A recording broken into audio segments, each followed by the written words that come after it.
welcome to episode 16 of Let's Play Kerbal Space Program. Now you might be asking, hey, I thought last episode was episode 14, and that was actually my bad. I gotten the count off. I've been busy all week working on a manuscript and all that good stuff, so I guess I just sort of forgot, what the count was. And on top of that, I've been working on a grant as well, so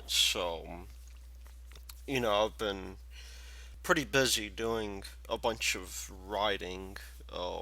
I'd much rather be programming, but I don't mind getting published every now and then if I can help it. Or getting grant money for that matter for my research. Anyway, here we have Moon Unit Zap, and you'll notice that we have a couple of things going on here. First of all, this vehicle is so large.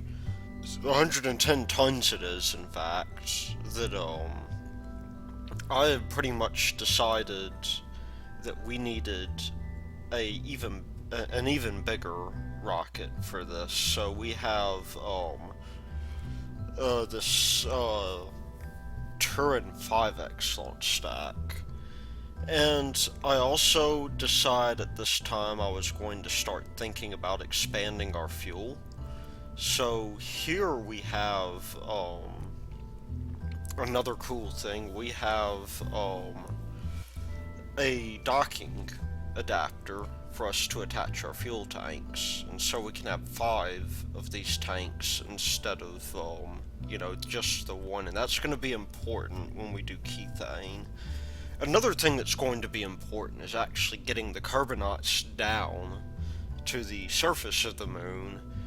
And I could have just made a regular lander, but I wanted to make something that I could shuttle people around in. So here we have, in addition to our landing can, we also have a space station core and, of course, a radiothermal generator, so this thing can stay lit up on the 2-week long nights on the moon. This is called Moon Unit Zappa after Frank Zappa's daughter, which I think is the most awesome name for a kid. I think I would, given the chance, maybe name my daughter Moon Unit. It just seems awesome. I was going to say for sure that I have been messing around a little bit with the moon base, but I did pretty much want to make it clear, I guess, that we won't be doing that immediately. And the reason for that is, we'll just disable the crossfeed here. The reason for that is simply because of the fact that point 22 is coming out, and that is going to be an awesome update. That is going to be whenever the Kerbals have their scientific revolution. Now, I suppose you could ask the question, how exactly does a spacefaring civilization have a scientific revolution? And to be fair, we actually are having one right now. I guess not really in the sense of sure we're looking at theories of everything, and we have computers now, but that revolution is actually occurring within biology, where the scientists in particular are looking towards this quantitative biology. Biology, for the most part, over the past few hundred years, has been qualitative. And with the emergence of bioinformatics, which is essentially the application and solving of biological problems with computer science, that's become big.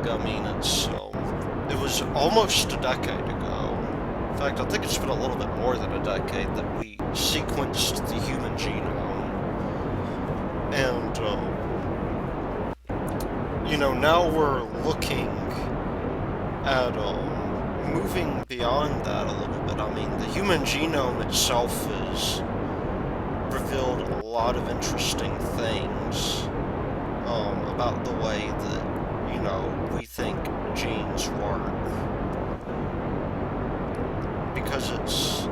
I mean, to some degree, we always suspected... I don't want to say always, but we've suspected since the 60s that there were regulatory elements in the genome, or that, that we had these epigenetic functions that control things like transcription. I mean, there's actually a pretty good reason for that, because if all of our genes were cranking out transcripts full blast, then our biology would pretty much be unsustainable. Our cells would probably, through mechanisms like apoptosis, which is programmed cell death, we would probably not last very long. We probably wouldn't last even throughout the first couple of days of conception. So, I mean, that's one thing that we found out in biology, but we've also found out things like, for instance, there's this thing that's been called the central dogma of biology, which is the idea that RNA and DNA are interchangeable, but once you go to proteins, because of the fact that there's not a one-to-one correspondence to proteins, you find out that, am I cranking up here? I need to be careful and not miss my APO. We'll go up to 75 here before I continue.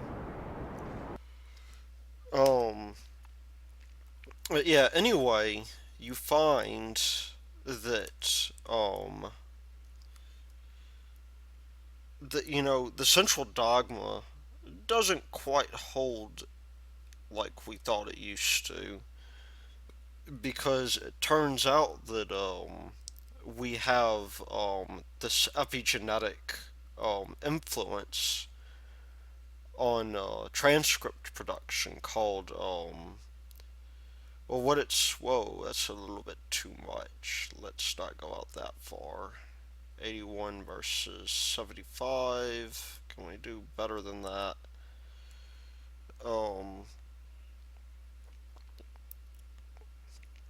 But it turns out that we have, maybe I should start transferring fuel while I'm doing this, because it is one thing I need to do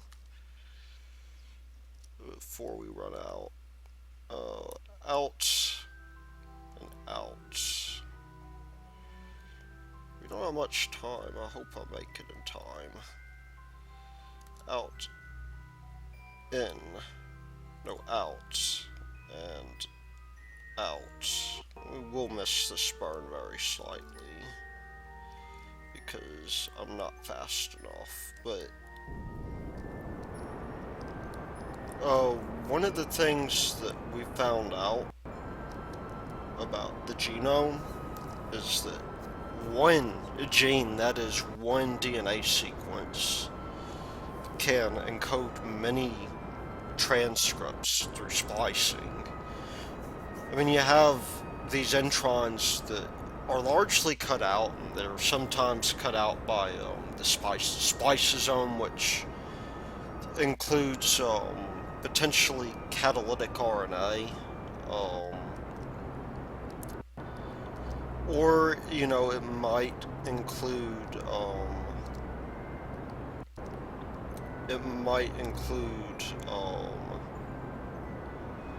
on the flip side, like self-splicing RNAs as well.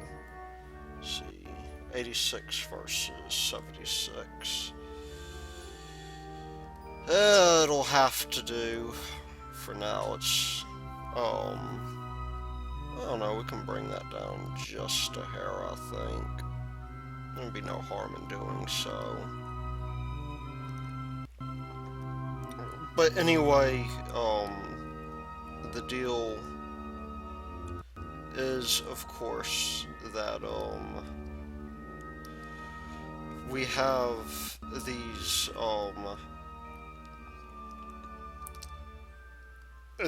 pre-messenger transcripts that splice themselves, which is nifty. I'm just going to save just in case something goes wrong here. And you'll notice part of what I did here was I disabled crossfeed, and that's because I want this thing to retain fuel, as much fuel as possible, in fact.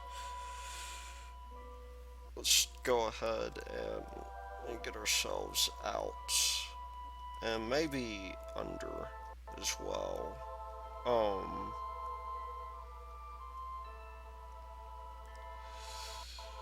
So anyway, the deal with RNAs that make, or with these transcripts that make them interesting, is that it means that we actually have quite a deal fewer transcripts in the genome than we previously thought, which means, of course, that we have fewer genes. And that is, that isn't, without, I guess it surprised everybody, that was working on in the field. I mean, everybody thought that, well, certainly something as complex as a human has,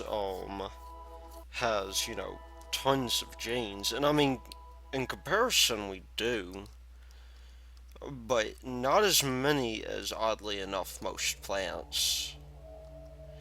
So, this, is something to think about. It's, I guess, anyway, the point I was going with this is that, we have all these real exciting things going on in science in general, and I mean, the biology itself has contributed to science as well, and to mathematics for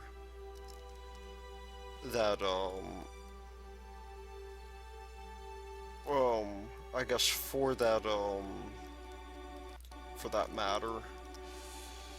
Because, I mean, even one of the earliest examples where we have contributions from biology and mathematics is, the Fibonacci sequence, which is observed quite heavily in nature. But we also have genetic algorithms, as an example of this as well. In a way, we have, the theory of evolution serving as a very rudimentary, unsupervised learning process, in a sense. So, these are all things that you can think, maybe the Kerbins are doing this, it's, now, it's probably, probably a stretch to say that, but, I mean, it's, it's not really, that much of a stretch. So the idea then is, well, if we're going to do science by attaching science modules, we can go about a number of ways. Now, on our space stations, All we have to do is put up a new module, problem solved. But I've been messing around with some prototypes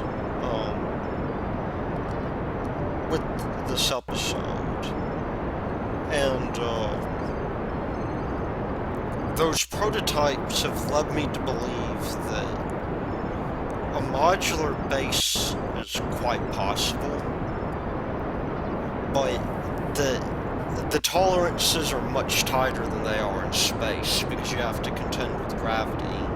And so I spent like maybe 2 or 3 hours, trying to create, I guess, a sort of standard height for my docking ports, even for which ones I'm going to use.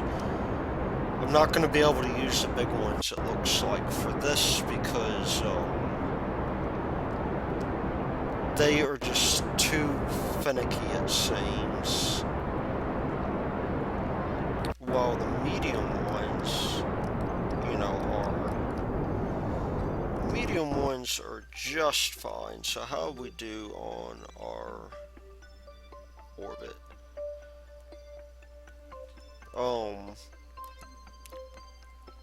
Speaking of science, we have a probe that we should move, and I'll show you why.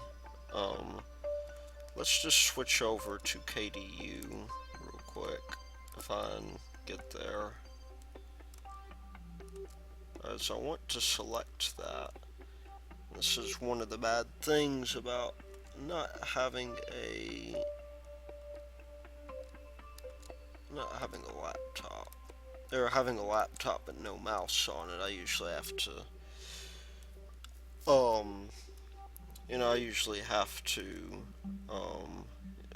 okay, we'll switch to that, and then we'll switch to KDU. It's the scroll wheel. Scroll wheel is, not present on this laptop. Now, I mean, there's the thing on the side, but it's of my glide pad, but it's not the most reliable thing. I'm moving it about right now. I'm not sure if my cursor will show up, but it's a pain. So from there we will go to not more, but to KDU, and we'll switch to that. So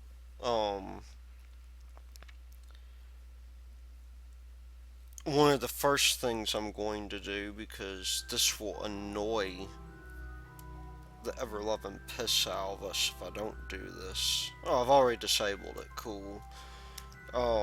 That scan tone gets really annoying. You can see the orbit we have right now has some bald spots in it. So we need to move this thing. And I'm just going to quick save here while we're en route, just in case we miss.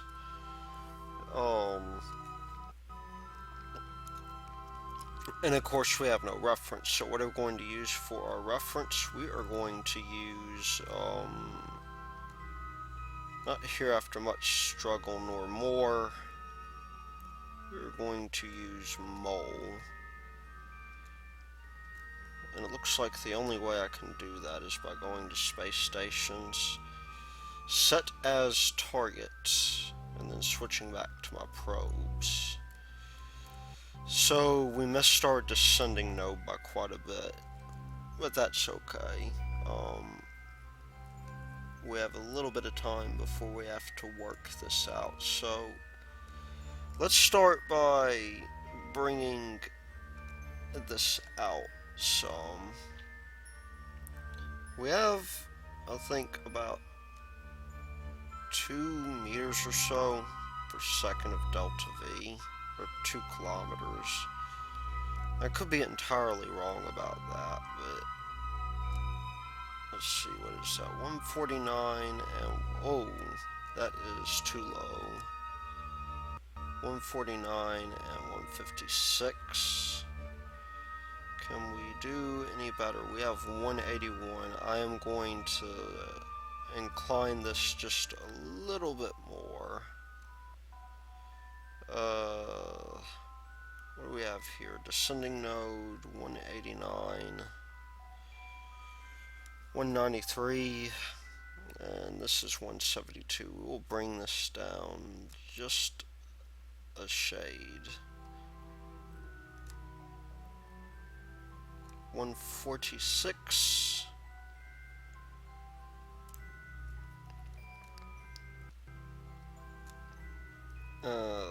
147.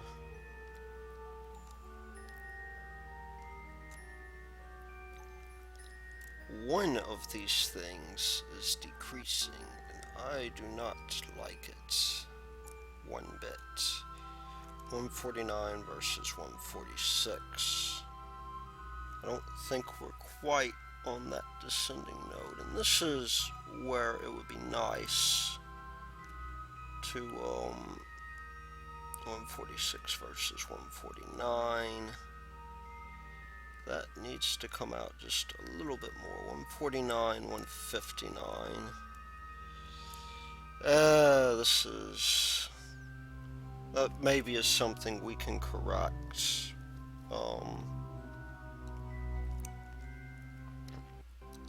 Unfortunately, we have... Our deadline is not as tight here. I don't know what our original periapsis is. 148. That's 154 versus 149. I think this is going to do it for us. And we may be able to do just a little bit better. Unfortunately, there's no way, I guess, to see what this is, and we may need a little bit more fuel to handle this.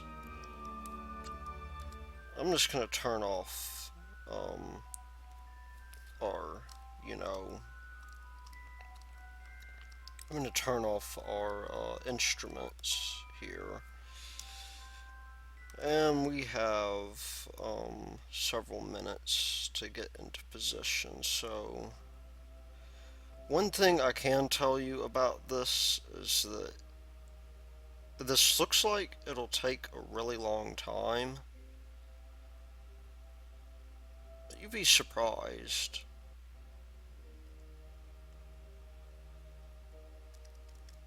I mean, let's do a little test burn.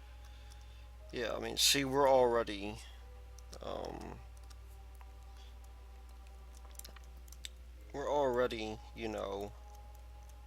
a third of the way there.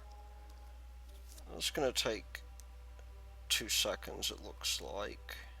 We do want to be careful here because we can overdo it. But,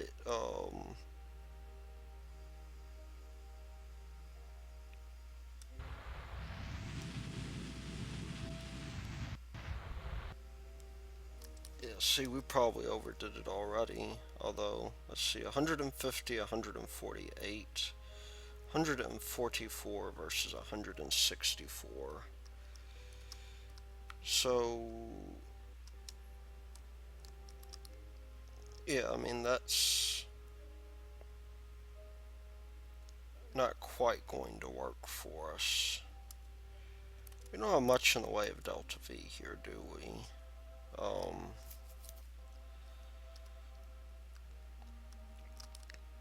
Although I guess we could burn here with the hope of maybe, it getting on up here and, whoa, no, not nearly that far.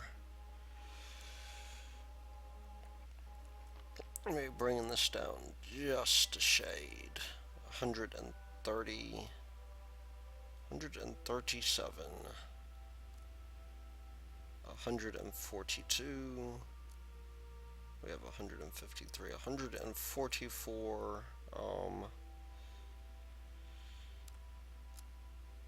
145. Well, we could just do that.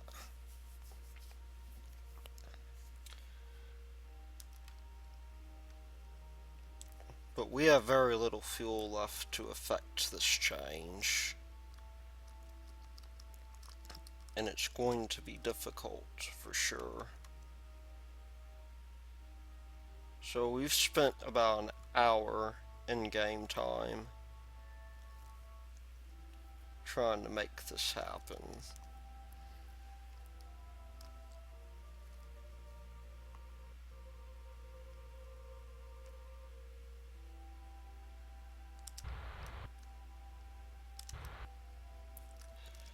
That is probably... You know what? We'll just raise that. Well, that's a good enough orbit. I'd call that circular. So now we can at least, we'll save here. But we can turn our stuff back on, and we will be back to recording the,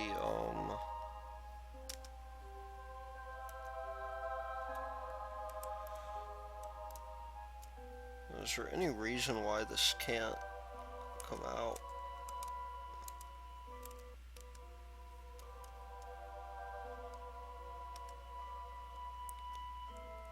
Well, that is a bit weird, to say the least. We're going to start scanning up here. Now it looks like I found a region where I think we could land. Now surprisingly it's not this one. This one doesn't have much in the way of resources. This little patch here, however, would be great. It's got 4 times as many. So let's just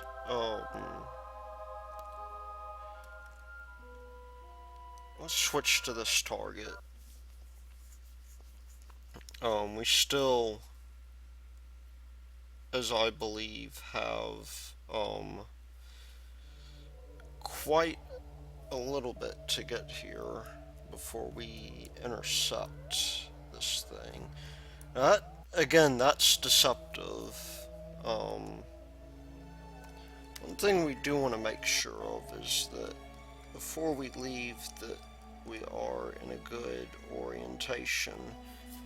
And our space station is a little bit on the wobbly side. I'm hoping that we could do something to rectify that eventually.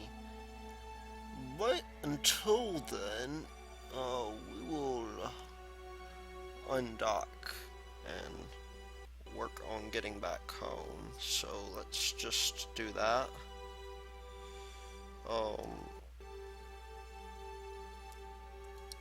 Now this is kind of bizarre. Maybe we were properly oriented. It's a little bit deceptive, I think, from the standpoint that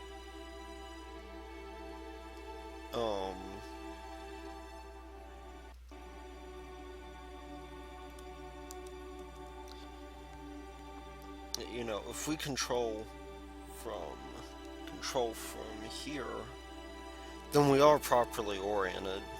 So it must be that extra thingy there. Anyway, what we're going to do here is we're going to work on getting out of here. Let's see if we can find the best way of doing that very quickly with minimal fuel loss. What is our periapsis here? Now, of course, the closer we pull this in,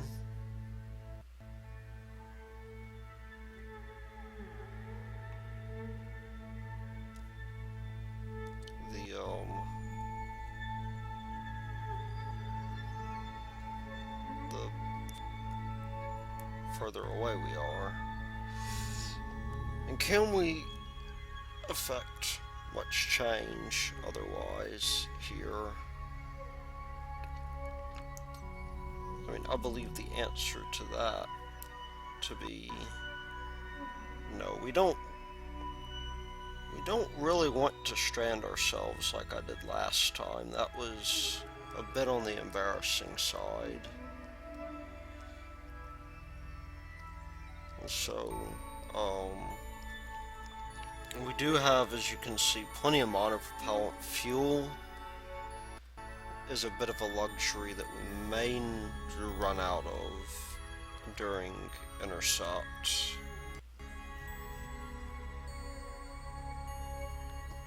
Fortunately for us,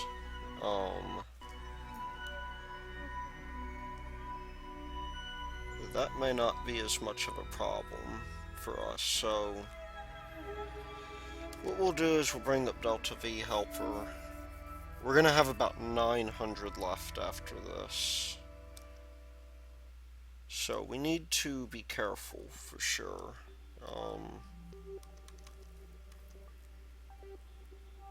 This could take a little while. I'm going to assume it's going to take at least 30 seconds, because that's about a quarter of the burn time to the moon. Maybe even... Okay, so 13 seconds. We did, you know, it is a shame, I guess, that you do have to throttle up in order to tell what your full throttle burn will be. And I'm gonna start this burn off, I think around 7 or so. That looks like it'll be good.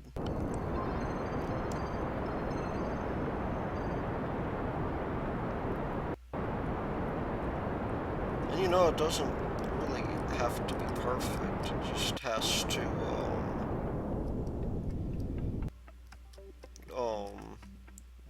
get us, where we want to go. So, we'll just grab that last little bit there. And so, yeah, we've used up a little bit more fuel than I thought we would, but we're now at the point where we have 4 hours to escape, which means we should now focus on this guy. And I'll switch to Moon Unit Zappa.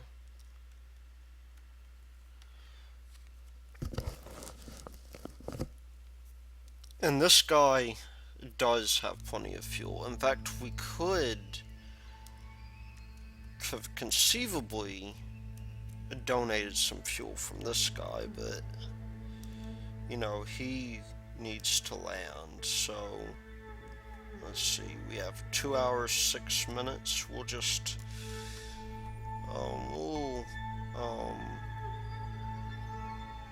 we'll go through here and let the sphere of influence change happen. Pull ourselves down into a more or less circular orbit. It doesn't have to be perfectly circular, but circular enough for MechJeb's purposes anyway, and we will get ready to perform that burn, because we do have a fair amount of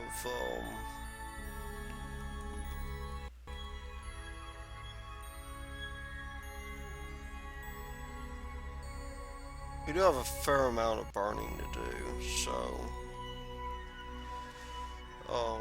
we definitely do need to get in position. That would be probably a grand idea. We are very slightly inclined, but that'll do.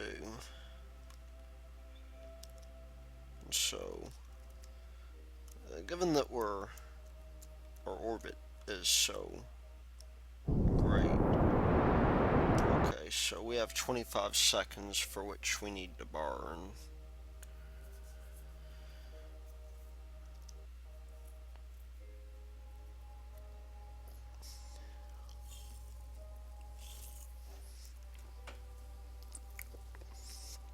Now, I guess the question is, will we have enough fuel for a phasing orbit on our other craft? And the answer is what I strongly suspect to be no.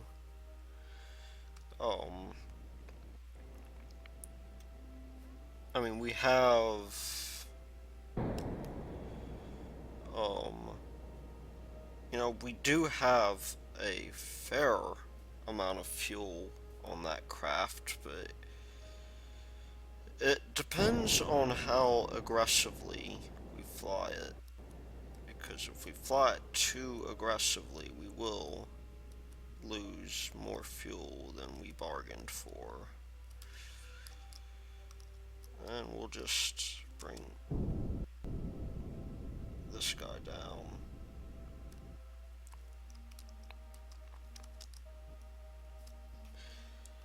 Let's see. How much longer, I wonder, until we reach escape? Or do we care? We may not.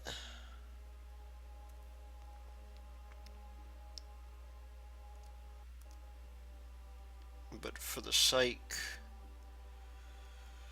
of, you know, getting this guy home in one piece and not having a weird, you know, gravity assist happen, yeah, it's probably better that I take care of this first.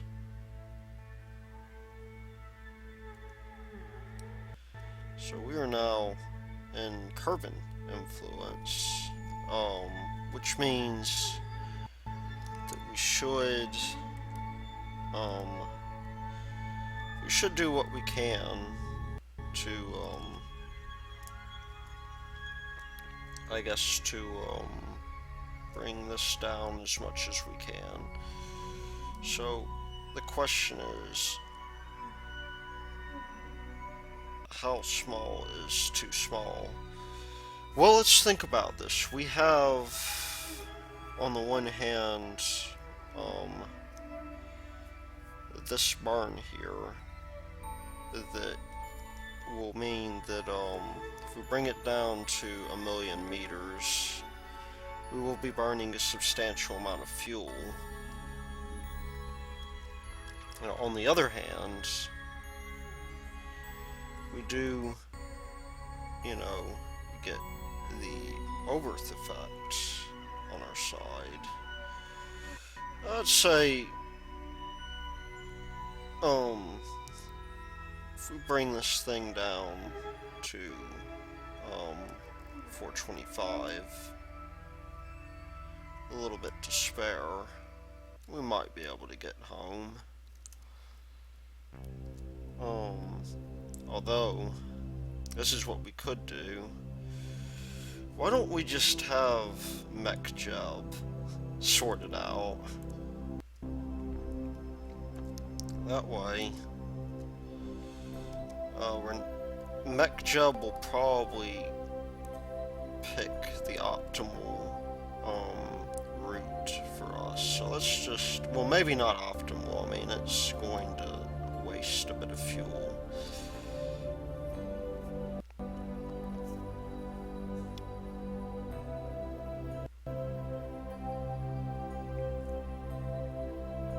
And it's going to make a minor plane change for us, but you know, that'll have to do for us. Unfortunately,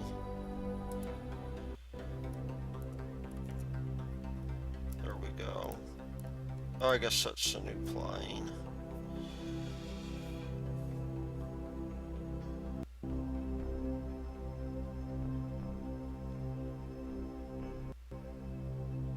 I mean, I guess if we had taken the plane into consideration, that was our first issue right there. We did not make our plane change.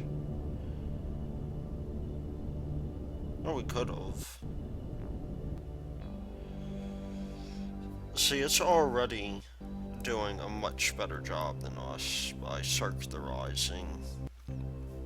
Now, it's circularizing from a very high orbit, but,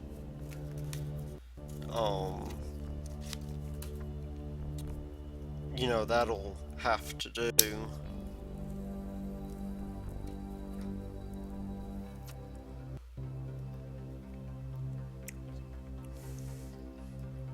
And this, I don't think, will be as big of an issue once we actually get our kethane supplies taken care of.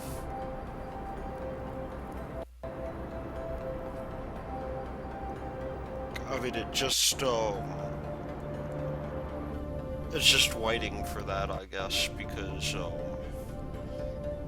well, I definitely don't want to throw, so there's most of our Delta V. It did it much more efficiently than I could.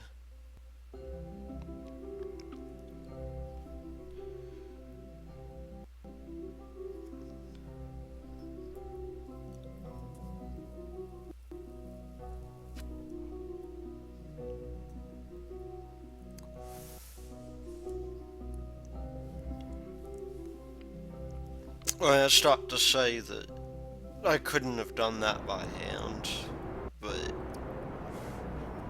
really, who wants to see me, you know, do a rendezvous for an hour? Because, I mean, that's pretty much what this is going to turn into.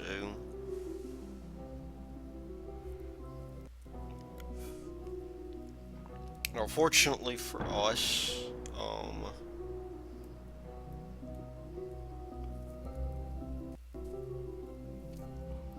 all we really have to do is, you know, do some minor refueling, dock with the space station, which hopefully will be, pretty close by. And this is where I believe we will run out of fuel. We will definitely run out of fuel here. So, this is what I'll do. I'll wait for us to get close by, because I want to do this part by hand, because MechJeb is not going to take into account the fact that I have RCS fuel.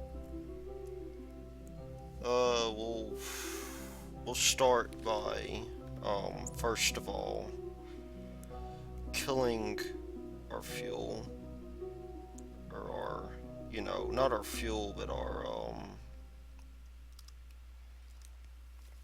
we'll kill our Delta V this way. I did probably overdo it just a little bit on that return.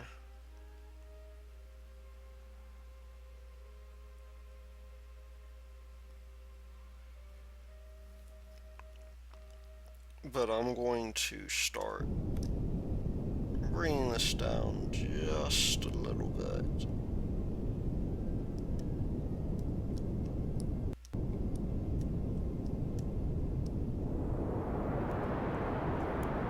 By just a little bit, I mean not soon enough.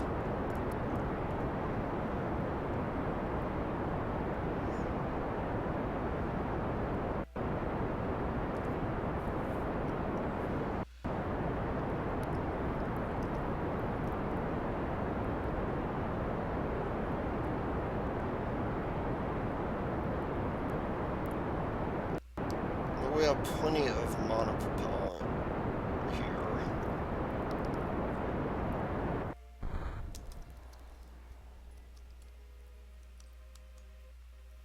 Now, the question is, can we sustain this? I suspect the answer to that is probably no.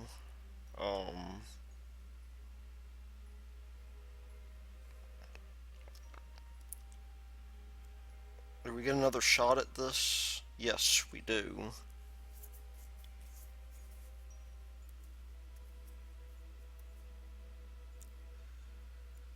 So, what we could do then is we could try a number of things. We could have attempted to intercept with that instead. Although at this point, yeah, it's going to be way off, so, we are at least back home, which means that we can entertain the idea of perhaps,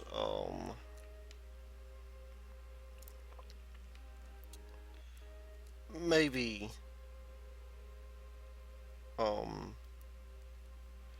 maybe instead, you know, intercepting with this thing, which does have a bit of fuel in it. So why don't we do that? Why don't we bring this thing over to,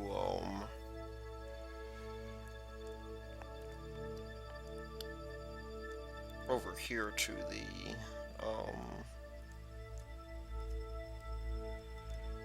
deal. Oh, let's see. What would that take? That could potentially be done with the Homan transfer.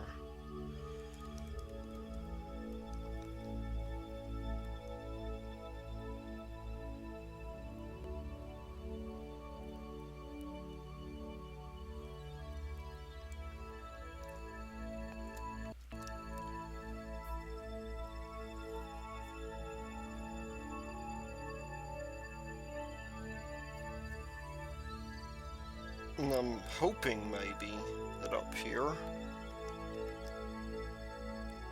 that we might intersect with this thing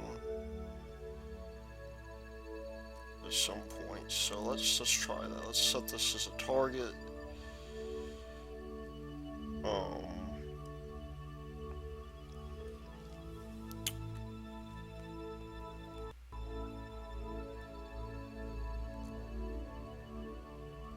Where are we now?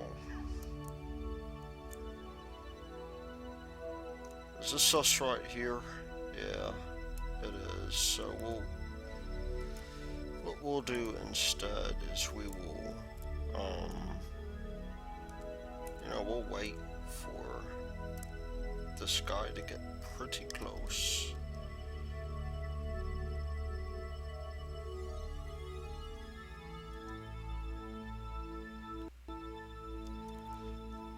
Maybe here we'll attempt to match this up. 105 kilometers.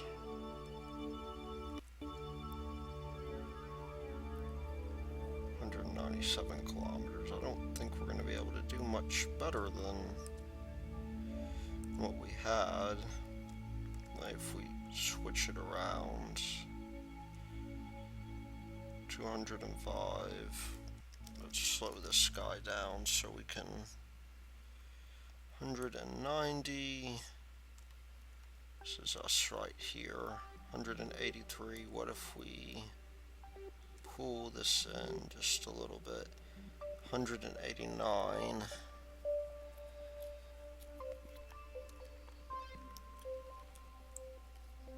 Well, what we could do is we could send a refueling tug, because we need one of those anyway, so I'm not going to screw with that. And so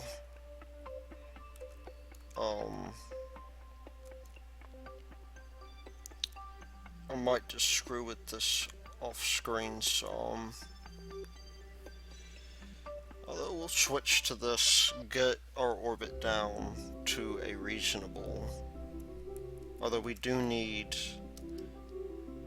some of this fuel for.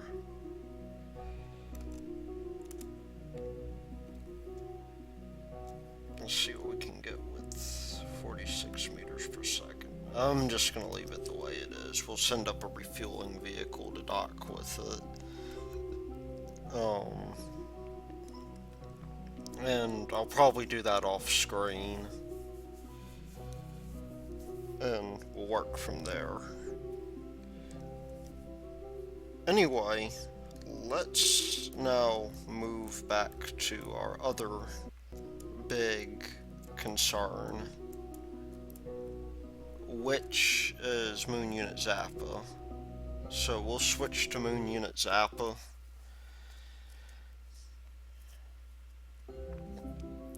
And we will begin docking this to the station so that we don't have to worry about it. So we'll go here to set mole as our target. Set as target here, and we will just rendezvous with it. And put that at 75.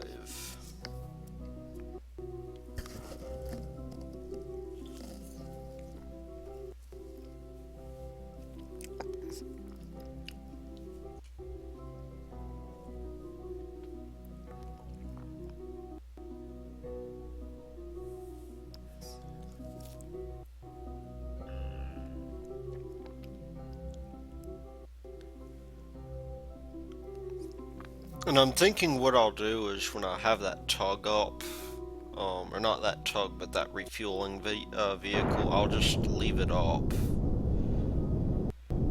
Just for, just in case we end up in a situation like this again. I'll have to do some testing with it to see if we can get it to the moon and back. But, yeah, I see no reason why we shouldn't be able to. It's got a lot of fuel in it.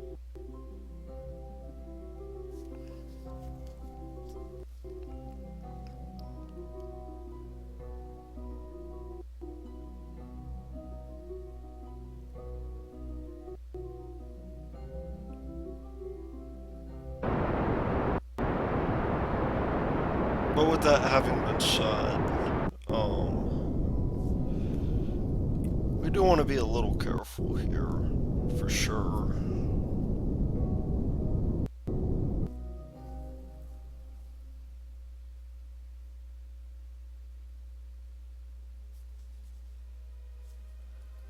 And I'm just going to go ahead right now and, while I'm working on this, see if maybe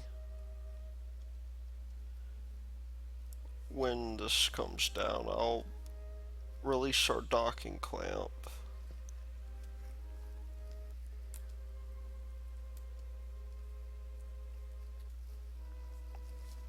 So that way we can just think about docking this thing immediately.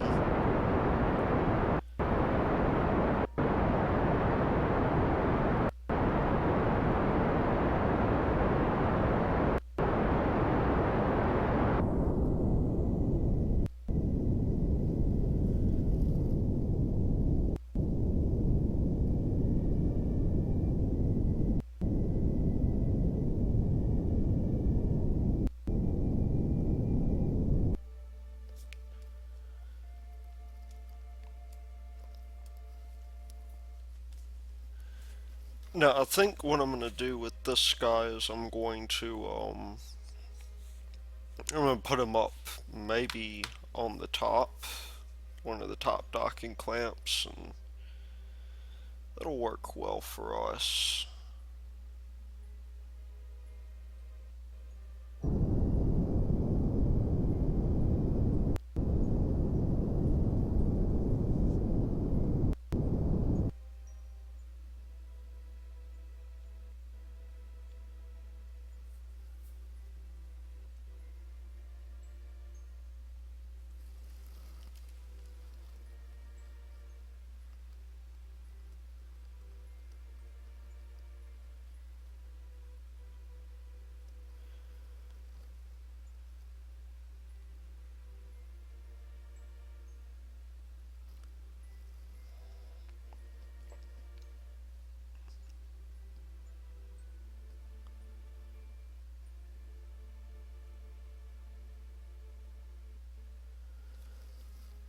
So we'll do this real quickly. Let it get as close in as it needs to. The nice thing about Navy Fish's docking clamp mod is that it gives you a visual depiction of this. So I mean, I think it's a rather nice way of doing this. So I'll just control from the docking clamp. This guy up here seems to be the closest, so I'm going to turn off rendezvous. Set that as my target. Get into position.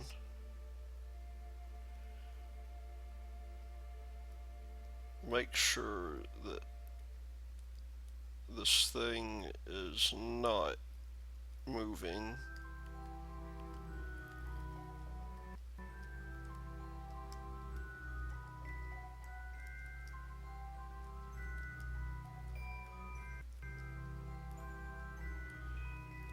Because that could be disaster.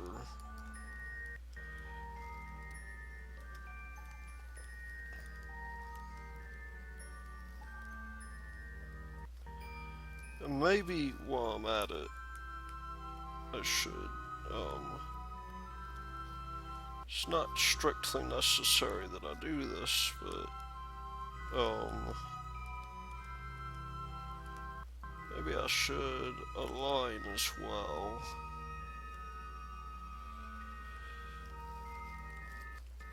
So I'm gonna try using fine control here.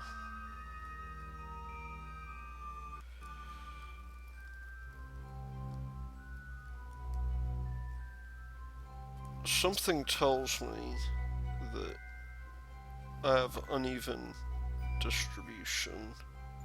108, 107, 107,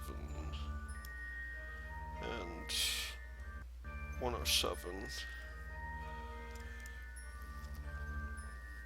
I'll make this a little bit. I won't even screw with the distribution. That doesn't seem like a good idea. However, what I will do is oh, you know what? I bet this thing is spinning.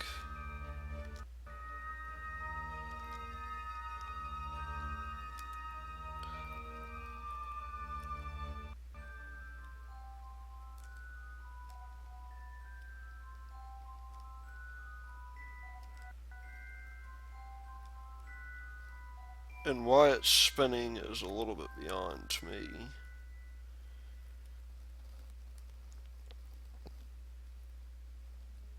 That would explain why we're not able to keep this thing,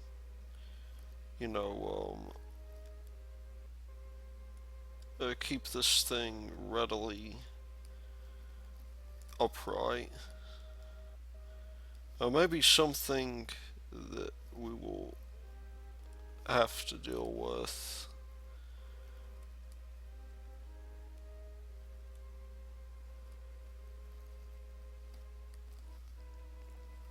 I mean, unfortunately, the way I see to solve the issue with this is, not the best one. So, as it stopped rotating,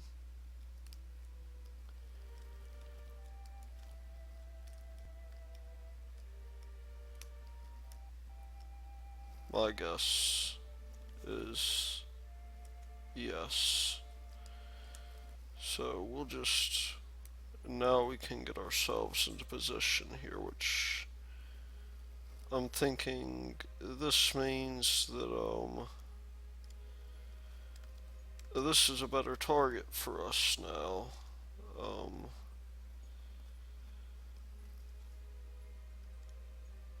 or at least in principle.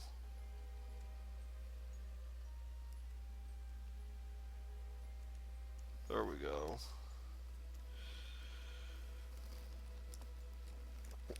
We will just we'll get this thing, you know, oriented properly.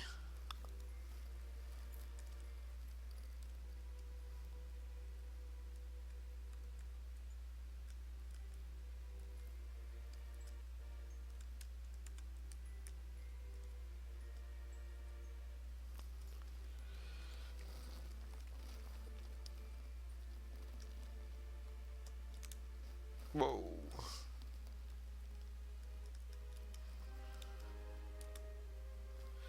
There we go. So that is a good start, in my opinion. One of the first things we want to do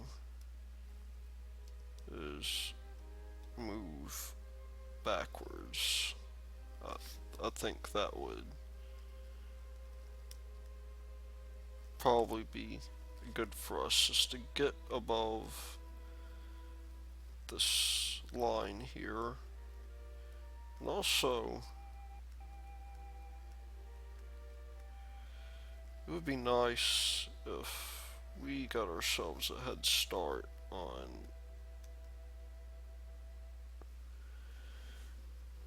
on bringing this guy back.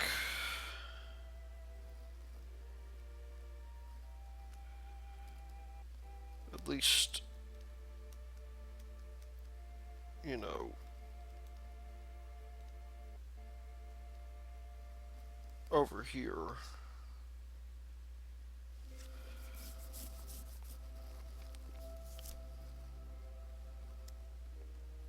So I'm thinking, let's bring us in,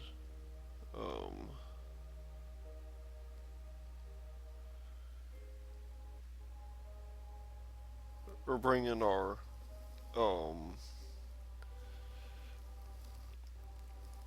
one of these guys.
Oh, let me just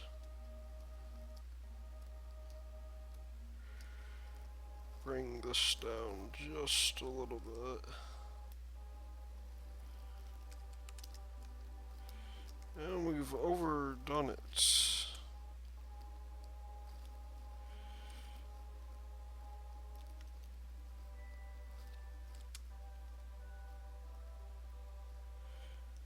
Now, as for why is it that I cannot move? Am I out of power?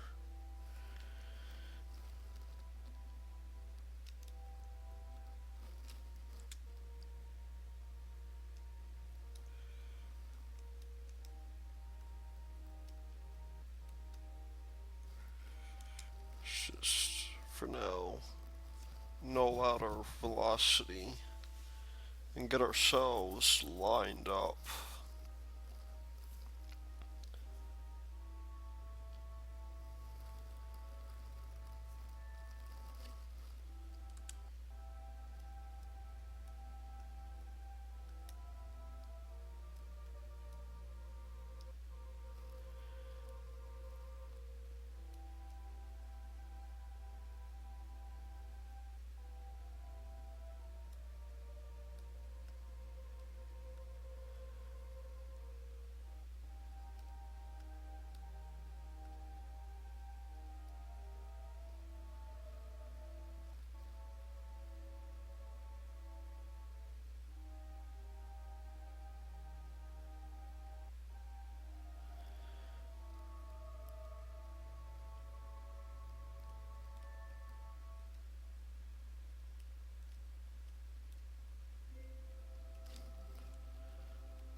So now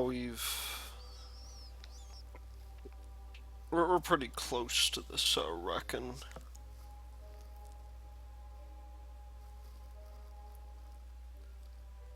We just got to wait for this guy to line up.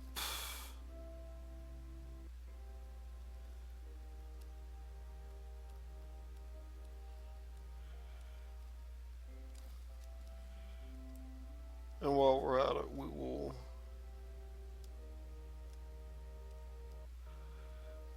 round ourselves up for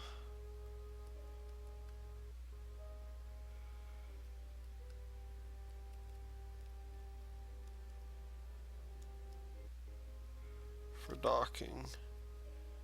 And we'll also turn off our SAS. Let gravity do the rest. Or not gravity, but magnetism. So there we go. I have a feeling what will probably happen at this point is I will send a ship up off screen to refuel, and we'll leave it attached for the next time, and then I will also do more to map out the moon. But until next time, this has been Thy Lord Roots, and I will see y'all later.